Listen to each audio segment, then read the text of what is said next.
मेरे प्रिय छात्र एवं छात्राएं, आज पुनः हम अयोध्या सिंह उपाध्याय हरिऔध द्वारा रचित पवन दूतिका काव्य के आगे के पद का अध्ययन करेंगे। पिछले दिन हम लोग इनके 10 पद का अध्ययन कर चुके हैं, इसलिए आज इनके 11वें पद से हम अध्ययन प्रारंभ करेंगे। तो आए शुरू करें इनके 11वें पद से अध्ययन करना। जैसा कि इनके 11वें पद में इन्होंने लिखा है कि तू देखेगी जलद तन को जा वही सदगता हो, होंगे लोने नयन उनके ज्योति उत्कीर्णकारी, मुद्रा होगी वर वदन की मूर्ति सी सौम्यता की, सीधे सीधे वचन उनके सिक्त होंगे सुधा से। यहाँ इस पद के भावार्थ जानने से पहले हम इनके कुछ कठिन शब्दों का अर्थ जान लें। जैसे इनमें आया है जलद तन। जलद का अर्थ होता है बादल और तन का अर्थ होता है शरीर, अर्थात बादल के समान शरीर वाले, बादल के समान तन वाले, अर्थात हम कह सकते हैं श्री कृष्ण। तदगता हो, तदगता हो का अर्थ होता है उसी में तल्लीन। तद मतलब उसी और गता मतलब तल्लीन, उसी में तल्लीन होना। लोने शब्द का अर्थ होता है सुंदर और ज्योति उत्कीर्णकारी का अर्थ होता है प्रकाश बिखेरने वाली। ज्योति का अर्थ होता है प्रकाश और उत्कीर्णकारी का अर्थ होता है बिखेरने वाली। जहाँ तक मुद्रा शब्द है, मुद्रा शब्द यहाँ भाव भंगिमा के अर्थ में आया है। वर वदन, वर का अर्थ होता है सर्वश्रेष्ठ और वदन का अर्थ होता है मुख, अर्थात सुंदर मुख। अगले शब्द हैं सिक्त। सिक्त का अर्थ होता है सींचा या भीगा। सुधासी, सुधासी का अर्थ होता है अमृत से, अमृत के द्वारा। तो आए इनके कविता के भावार्थ को जानने का प्रयास करें। यह जो पद दिया हुआ है, यह पद में राधा पवन को दूत के रूप में मथुरा भेजी है, मथुरा भेजने का क्रम जारी रखी है। इसलिए वे श्री कृष्ण की पहचान उसे बताना चाहती है ताकि मथुरा जाकर वह श्री कृष्ण को पहचान लें। वे इस पद में कहती हैं कि मथुरा जाने पर हे बादल रूपी दूत, तुम उन्हें बादलों जैसे श्याम वर्ण वाले कृष्ण को उन्हीं में तल्लीन होकर देखोगे, अर्थात श्री कृष्ण अपने आप में डूबे हुए तुझे दिखाई देंगे। उनकी जो सुंदर आँखें हैं, उन सुंदर आँखों से प्रकाश निकलता हुआ तुझे दिखाई देगा। उनके सुंदर सौम्य मुख को देखकर तुझे ऐसा लगेगा जैसे वह कोई सौम्य मूर्ति हो जो मन को हर रहा हो।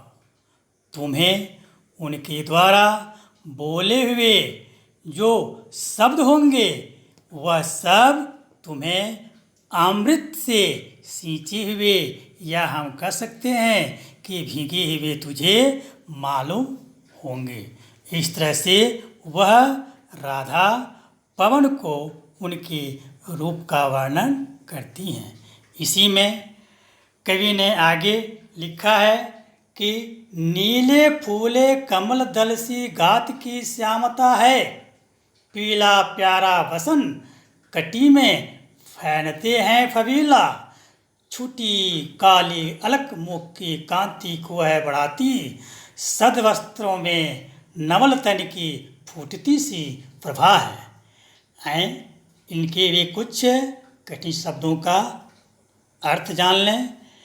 इनमें कटी शब्द का अर्थ होता है कमर, और फबीला, फबीला शब्द का अर्थ होता है सुंदर लगने वाला, और अलग तो हम जानते ही हैं इसका अर्थ होता है बाल, लटकते हुए बाल, छुटी कली अलग अर्थात लटकती हुई बाल। आए हम इनके पूरे अर्थ को जाने। इस पद में भी राधा ने श्री कृष्ण के स्वरूप का ही वर्णन किया है, ताकि वह पवन जाकर श्री कृष्ण को आसानी से पहचान ले। इस कविता के माध्यम से, कवि के माध्यम से हमारी राधा पवन रूपी दूती को कहती हैं कि हे दूती, उनका शरीर पीले खिले हुए, उनका जो शरीर है वह शरीर नीले रंग के खिले हुए कमल के समूह के जैसा सांवला है। वे अपने कमर पर हमेशा पीतांबर कहें या पीला वस्त्र धारण किए रहते हैं, जो उनके शरीर पर अत्यंत ही सुंदर लगता है। उनके जो बाल हैं, उनके बालों से जो लटकते हुए कुछ गुच्छे हैं, वे बालों से लटकते हुए गुच्छे उनके मुख की जो शोभा है या सुंदरता है, वो सुंदरता को वह और भी बढ़ा देता है। सुंदर वस्त्र धारण किए हुए श्री कृष्ण के सौम्य शरीर से हमेशा प्रकाश की किरणें निकलती रहती हैं। यह रूप जब तुम वहाँ जाओगे तो तुम्हें देखने को मिलेगा, और इसी रूप के साथ तुम उसे पहचानने का प्रयास करना। कवि अगले पद में कहते हैं कि सांचे ढाला सकल बपू है दिव्य सौंदर्यशाली, सत पुष्पों से सुर भी उसकी प्राण संपोषिका है, दोनों कंधे वृषभ वर्षे हैं, बड़े ही सजीले, लंबी बाहें कलब करसी शक्ति की पीठिका है। आए इनके भी कुछ मुख्य या कहें कठिन शब्दों का हम अर्थ पहले जान लें, उसके बाद पुनः इन कविता के भावार्थ जानने का प्रयास करेंगे।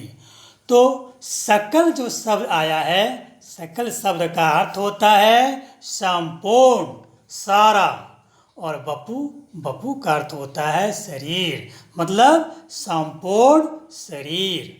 सुरभि, सुरभि का अर्थ होता है सुगंध, और संपोषिका का अर्थ होता है पोषण करने वाली, और वृषभ वर्षे, वृषभ वर्षे का अर्थ होता है साण के समान श्रेष्ठ। वृषभ होता है साण, और वर्ष, वर का अर्थ होता है श्रेष्ठ, साण के समान श्रेष्ठ।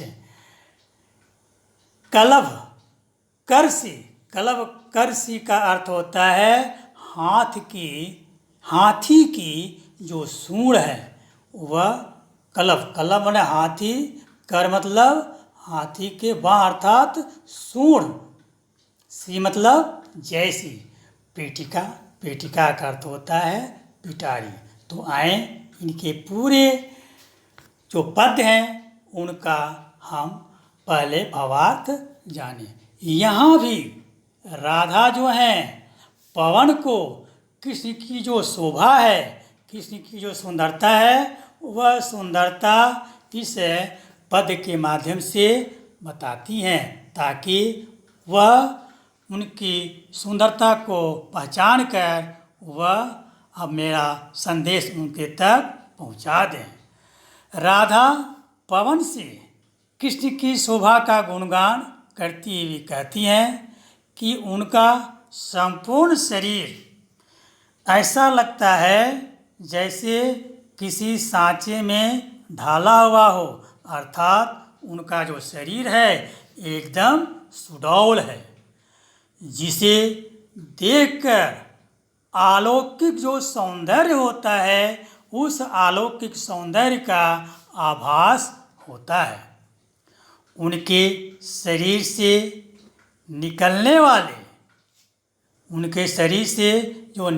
वाले सुगंधित पुष्पों के जैसा वायु निकलती है, जो हमें हमेशा प्राणों का वह पोषण करती है। अर्थात हम कह सकते हैं कि वे हमारे जो मन है उस मन को वह प्रसन्न कर देती है।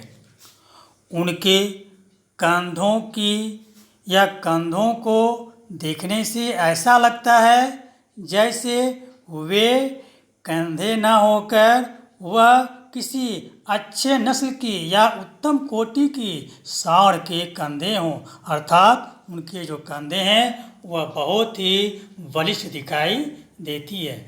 यहाँ कवि का कहने का भाव यह है कि श्री कृष्ण के कंधे अति बलिष्ठ हैं। राधा आगे कहती है कि कृष्ण की जो भुजाएं हैं वे भुजाएं हाथी के सूंड के जैसे बल के पिटारी के समान है, अर्थात वह उनकी जो भुजा है उनकी भुजा अत्यधिक शक्तिशाली जानी जाती है। इन्होंने अगले पद में लिखा है कि राजाओं सा सिर पर लसा दिव्य अपीड़ होगा, शोभा होगी उभय श्रुति में स्वर्ण के कुंडलों की, नाना रत्नाकलित भुज में मंजू कयूर होंगे, मोती माला लसित उनका कंबूसा कंठ होगा। इनके मुख्य कठिन शब्दों का अर्थ जान लें। लसा का अर्थ होता है शोभित होना। आपीड़ शब्द का अर्थ होता है मुकुट। और उभय श्रुति का अर्थ होता है दोनों कान। उभय मतलब दोनों और श्रुति मतलब कान। नाना शब्द का होता है अर्थ अनेक या विभिन्न कह सकते हैं। भुज तुम जानते ही हैं, भुज शब्द का हम भुजा कह सकते हैं या फिर हाथ कह सकते हैं। केयूर जो होते हैं एक भुजबंद होते हैं जो बाहों में धारण करते हैं। जहाँ तक कंबु शब्द है, कंबु शब्द का अर्थ होता है शंख। आए इस दोहे का संपूर्ण अर्थ जानने का प्रयास पुनः करें। इस पद के माध्यम से भी जो राधा है वह अपने पाँव रूपी दूतिका को कहती हैं कि हे पाँव रूपी दूतिका, जब तुम मथुरा जाओगे तो उनके मस्तक पर राजाओं के समान बहुत ही सुंदर लगने वाली या सुंदरता से युक्त तुझे मुकुट उनके सिर पर दिखाई देगा।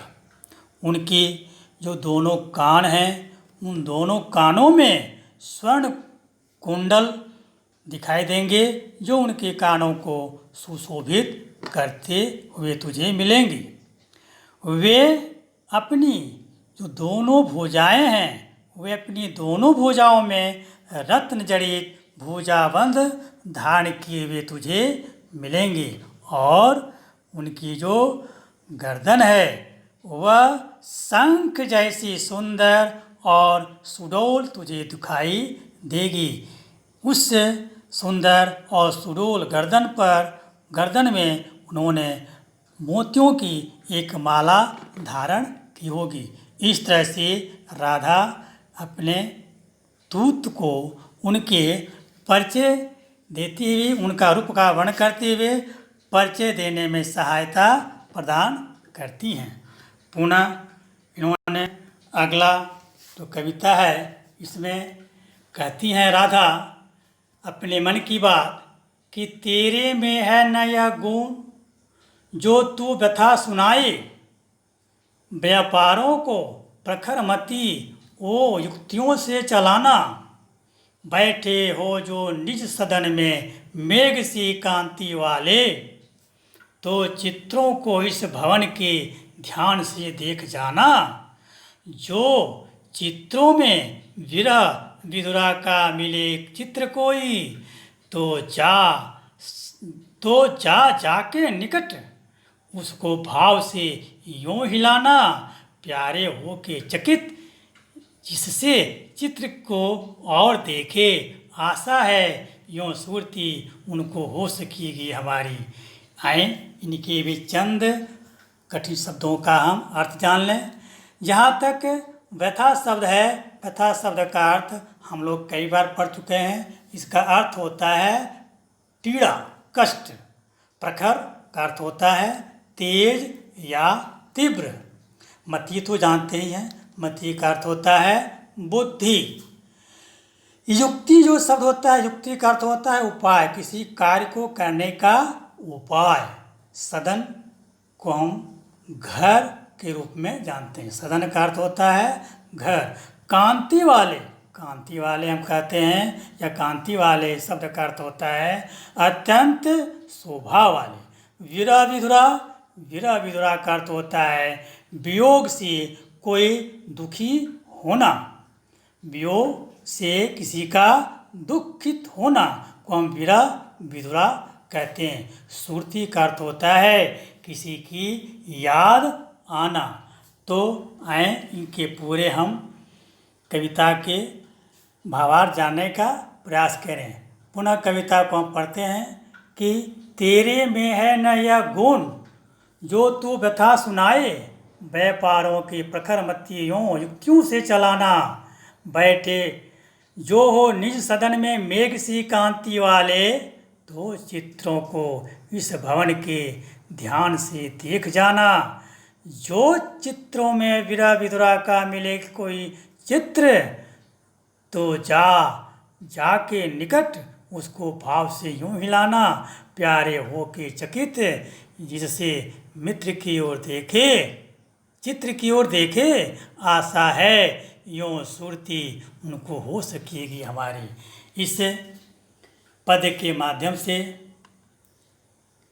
कवि राधा के द्वारा यह कहलवाना चाहते हैं कि राधा पवन से कहती है कि हे पवन, तुम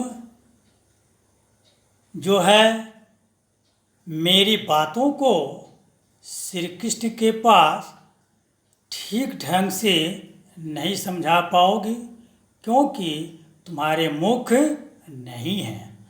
मुख विहीन तुम्हारे होने के कारण तुम विभिन्न प्रकार के जो क्रियाकलाप हैं, अपने विभिन्न प्रकार के क्रियाकलापों के माध्यम से हमारा संदेश उनको पहुंचाना। राधा पवन से कहती हैं कि तुम कृष्ण के सम्मुख मेरे दुखों को वाणी से कह पाने में असमर्थ हो, इस कारण मेरी व्यथा और संदेश को उस तक पहुंचाने में अपनी तीव्र बुद्धि और अपना तीव्र विवेक का प्रयोग करते हुए तुम्हें जो भी उस समय उचित क्रियाकलाप लगे उसके माध्यम से हमारे जो कार्य हैं इस कार्य को तुम पूरा करना। पुनः राधा उस पवन दूतिका से कहती हैं कि यदि मथुरा पहुँचने पर तुम्हें मेरे प्रीतम श्री कृष्ण को जो बादलों के जैसे कांति के सदृश प्रतीत होते हैं या बादलों के जैसे सुंदर लगते हैं, अपने घर में तुझे बैठे हुए जब मिलेंगे तब तुम उस भवन के सारे चित्रों को ध्यान से देखना और उन चित्रों को देखकर तुम यह तय करना और हमारी बातों को वहाँ तक पहुँचाना।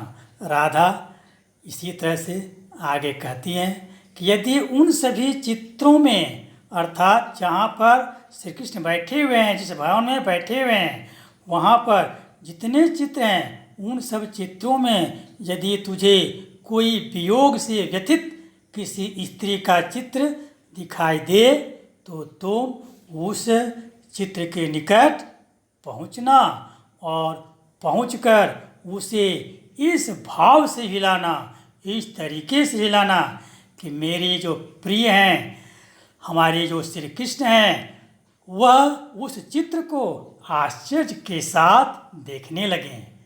मुझे लगता है, राधा कहती हैं कि मुझे लगता है कि उस विरहिणी का जब वह चित्र अपने आँखों से देखेंगे तो उन्हें मेरी याद अवश्य आएगी। अर्थात उन्हें आभास यह होने लगेगा कि मैं भी विरह अग्नि में उसी प्रकार से जल रही हूँ जिस प्रकार से उनके सदन में चित्र में जलती हुई वह स्त्री उन्हें दिखाई देगी।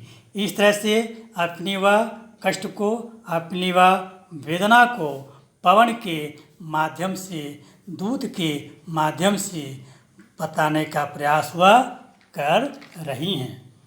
अगले हम कविता को देखते हैं।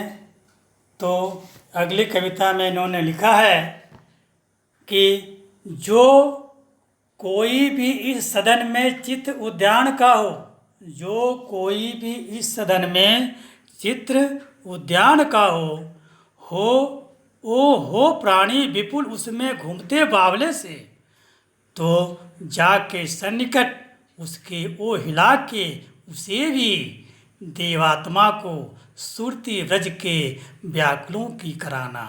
पुनः कहती हैं राधा कि कोई प्यारा कुसुम कुमला गेह में जो पड़ा हो तो प्यारे के चरण पर ला डाल देना, उसी को यों देना ये पवन बतला फूल सी एक बाला, मलाना हो कमल पव को चूमना चाहती है।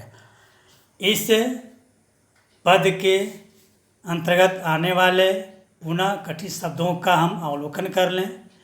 उद्यान शब्द का अर्थ होता है बगीचा।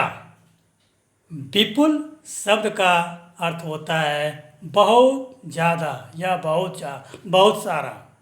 बावला का अर्थ है पागल होना।